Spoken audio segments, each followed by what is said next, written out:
Il-Kappella ta' Santa Marija tal-Ħlas fiż-Żejtun bdiet tgawdi minn fondi Ewropej b'xogħlijiet ta' restawr li kienu mnedija s-sibt filgħodu.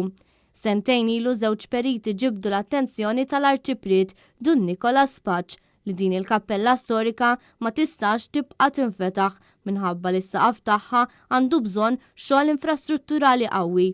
Għaldaqstant tura li jfittex jibda l-proċess ħalli mill-aktar fis ikun jista' jibda x-xogħol meħtieġ fuq din il-kappella tant tal-qalb iżwieten. Qabel din il-knisja kien hemm knisja oħra dedikata lil Sittna Marija li kienet twaqqed fl-1618. Il-bini tal-knisja preżenti ħabbat eżattament ma' tqejjid tal-ewwel ġebla tal-Knisja Parrokjali ġdida taż-Żejtun li ġiet impoġġija fil-25 ta' Novembru tal-1692.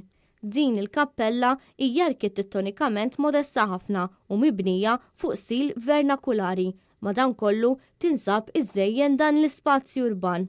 Fuq il-ġenb tal-knisja hemm arloġġ tax-xemx. Fis-seklu 17 din il-knisja kienet intużat bħala post sabiex jidfnu it-trabi.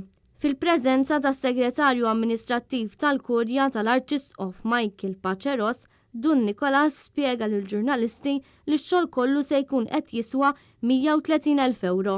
Kompla li jinsab kuntent li dan se jkun jista' jsir grazzi għal fondi Ewropej. Preżenti għat-tnedija kien hemm ukoll is-Segretarju Parlamentari Stefan Zrinzot Soppardi u kunsillieri lokali taż-Żejtun.